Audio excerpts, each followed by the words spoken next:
Hello दोस्तों, आज हम बनाएंगे बहुत ही अलग और बहुत ही ज़्यादा delicious potato pizza tacos. So let's start. तो ये बहुत ही ज़्यादा डिलीशियस और बच्चों का फेवरेट पोटैटो पिज़्ज़ा टाकोस बनाने के लिए सबसे पहले परात में ले रही हूँ 1 कप गेहूं का आटा, वही आटा जिससे हम रोटी बनाते हैं, व्हीट फ्लावर। साथ ही मैं डाल रही हूँ 1 कप मैदा भी। आप चाहें तो इसको पूरा व्हीट फ्लावर से ही बना सकते हैं, उससे भी बहुत अच्छा टेस्ट आता है। फिर मैं इसमें डाल रही हूँ 1 टीस्पून नमक, आधा टीस्पून मैं डाल रही हूँ मिक्स्ड हर्ब सीजनिंग। आप चाहें तो ओरिगैनो भी यूज़ कर सकते हैं, और अगर आपको थोड़ा ज़्यादा पसंद है तो आप 1 टीस्पून तक का भी डाल सकते हैं, बहुत अच्छा फ्लेवर आता है इसके साथ। साथ ही मैं डाल रही हूँ आधा टीस्पून रेड चिली फ्लेक्स भी, 1 टीस्पून शुगर डाल रही हूँ। उससे क्या होगा, सारे जो हमने चीज़ें डाली है उन सब चीज़ों का एकदम फ्लेवर बैलेंस हो जाएगा। साथ ही मैं डाल रही हूँ 2 टेबलस्पून ऑयल। आप चाहें तो बटर भी यूज़ कर सकते हैं, इससे क्या होगा, अच्छा सा मॉइस्चर आ जाएगा आटे में और बहुत अच्छे बनेंगे आपके टाकोस।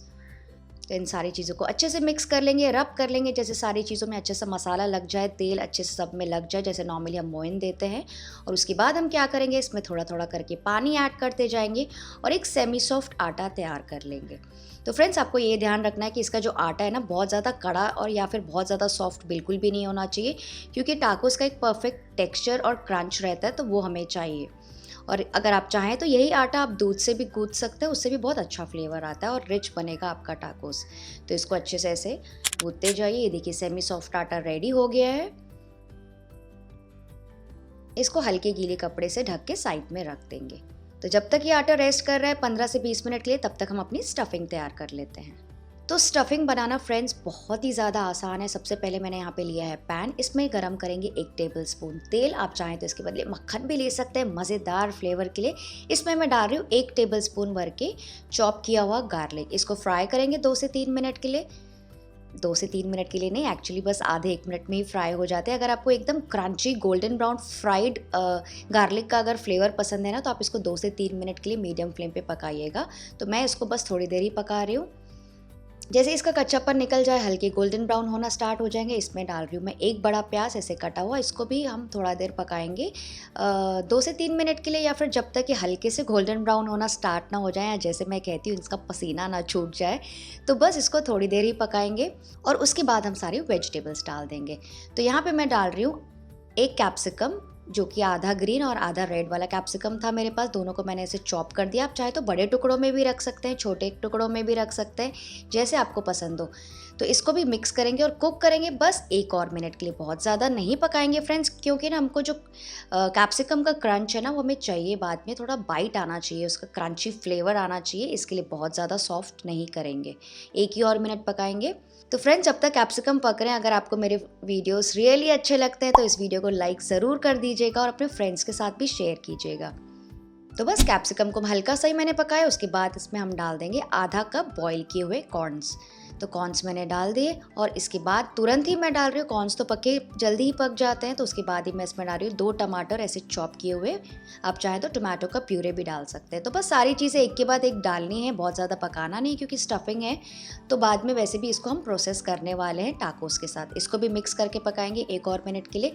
तो यहाँ पे मैंने सारी बस बेसिक वेजिटेबल्स डाली है जो मेरे बच्चे खाते हैं, onion, capsicum, tomato, corns pizza में। आप चाहें तो यहाँ पे काफ़ी सारी वेजिटेबल्स डाल सकते हैं, जैसे कि आप चिकन डाल सकते हैं, मशरूम डाल सकते हैं, बीन्स डाल सकते हैं, ब्रोकली डाल सकते हैं, जैसे आपको पसंद हो। फिर हम इसमें डालेंगे 1 टीस्पून नमक, थोड़ी सी ब्लैक पेपर मैंने डाला बस आधा टीस्पून, आधा टीस्पून मैंने डाला रेड चिली फ्लेक्स, क्योंकि मैं ये वाला जो बना रही हूँ ना, बहुत ज़्यादा स्पाइसी नहीं बना रही हूँ। अगर आपको स्पाइसी वर्जन बनाना है तो आप ज़्यादा रेड चिली फ्लेक्स और हरी मिर्ची भी डाल सकते हैं इसमें। और मैं डाल रही हूँ आधा टीस्पून मिक्स्ड हर्ब्स या फिर ओरिगैनो, जैसे आपको पसंद हो। इसको भी मिक्स करके पकाएंगे बस 1 और मिनट के लिए। फ्लेवर्स फ्रेंड्स, आपको जैसे फ्लेवर्स पसंद है ना, अपने पिज़्ज़ा जैसे नॉर्मली आप पिज़्ज़ा बेस बनाते हैं, तो उसमें जो भी फ्लेवर्स पसंद है आप उसमें डाल सकते हैं। और अगर आपको थोड़ा सा इंडियन टच इसमें चाहिए तो आप थोड़ा सा गरम मसाला, पाव भाजी मसाला, वैसे सारे मसाले भी इसमें डाल सकते हैं। तो इसमें मैं डाल रही हूँ 3 टेबलस्पून भर के टोमेटो सॉस। अगर आपके पास पिज़्ज़ा सॉस है तो आप वो भी डाल सकते हैं। आप चाहें तो इसमें थोड़ी सी रेड चिली सॉस भी डाल सकते हैं। इसे भी मिक्स करके 1 और मिनट पकाएंगे। तो क्योंकि आज हम थोड़ा सा इंडियन वर्जन बनाने जा रहे हैं, इसलिए अब मैं नेक्स्ट इसमें डालूंगी पोटैटोस। तो यहाँ पे मैंने 3 बॉइल्ड पोटैटोज़ यूज़ की, जिसको मैंने ऐसे चंक्स में काटा। इससे क्या होगा ना, एक अच्छा सा टेक्सचर मिल जाएगा हमारी स्टफिंग को, काफ़ी अच्छी सी बाइंडिंग हो जाएगी और उसका टेस्ट बहुत मज़े का आता है फ्रेंड्स जब टाकोस में डालते हैं ना। ओ माय गॉड, ये आलू और पिज़्ज़ा की स्टफिंग आप टाकोस में खा के देखिए, आप याद करते रह जाएंगे मुझे, आपको बार बार बनाने का मन करेगा इसको।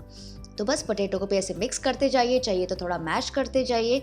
तो आलू डालने के बाद आप थोड़ा सा नमक और मसाले चेक कर लीजिएगा जैसे आपको पसंद हो।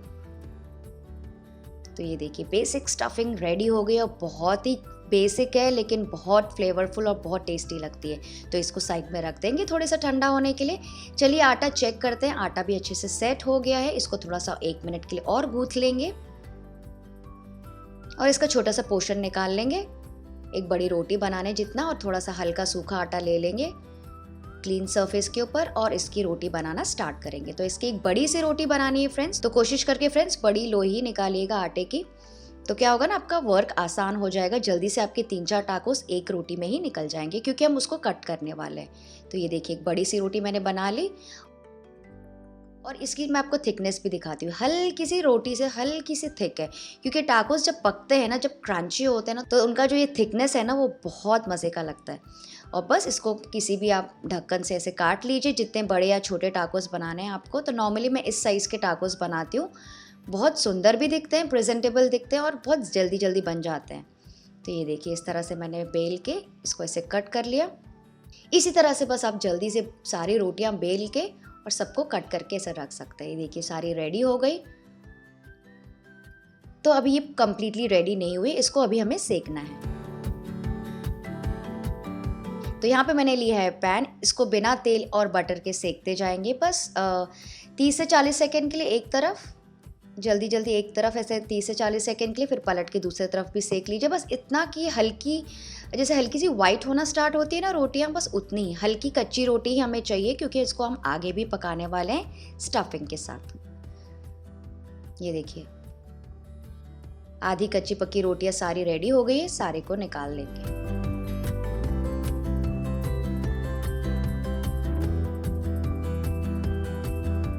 तो फ्रेंड्स इस टाकोस के लिए ना मैंने स्पेशली ये रोटियां बनाई है, पर अगर आप चाहें तो इसको लेफ्ट ओवर रोटी या फिर चपाती से भी बड़ा वाला टाको बना सकते हैं, बाद में कट कर सकते हैं।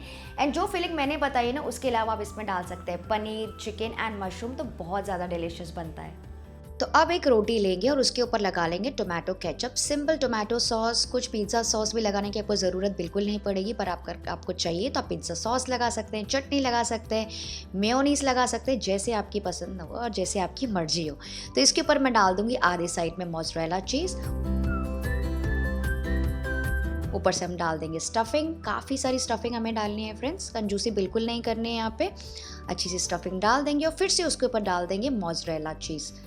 आप चाहें तो नॉर्मल चेडार चीज़ या फिर रेगुलर प्रोसेस चीज़ भी डाल सकते हैं, जो भी चीज़ आपको पसंद हो।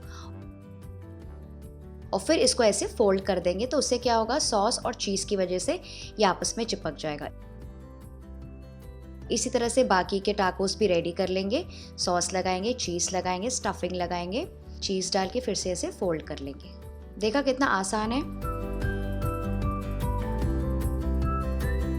तो ये देखिए सारे टाकोस मैंने फिल करके रख दिया। आप चाहें तो इसको ऐसे ही फ्रिज में रख सकते हैं, ये 2 दिन तक ये अच्छे रहते हैं। जब भी आपको बनाना हो आप इसको तुरंत सेक सकते हैं। तो बस अब ये रेडी हो गए, इसको अब हम सेकना स्टार्ट करेंगे। तो इसके लिए पैन में मैं ले रही हूँ मक्खन। मक्खन बहुत इंपॉर्टेंट है फ्रेंड्स, इसमें हम डाल देंगे ये टाकोस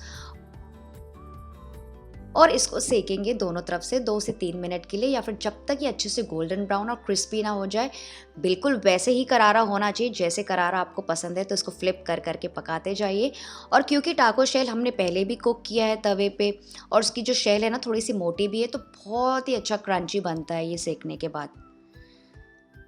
तो अच्छे से गोल्डन ब्राउन कर दीजिए। इसको मीडियम फ्लेम पे पकाना है फ्रेंड्स, ताकि स्टफिंग भी गर्म हो जाए और जो चीज़ हमने अंदर डाला है ना वो भी अच्छे से मेल्ट हो जाए।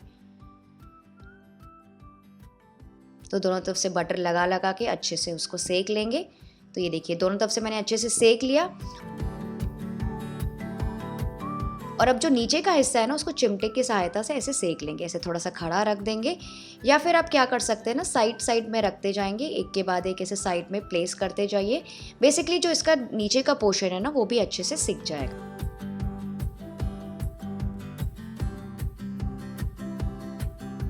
सारे टाकोस रेडी कर लेंगे इसी तरह से।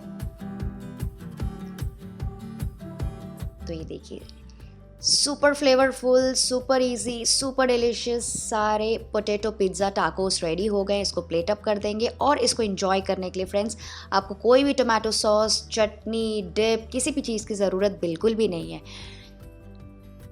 देख रहे हैं आप कितने डिलीशियस लग रहे हैं। तो बस अब जल्दी से मैं आपको तोड़ के दिखाती हूँ।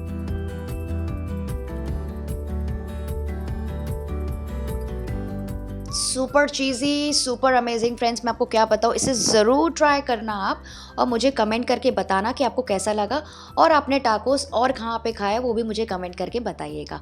मैं आपसे मिलती हूँ, बाय बाय।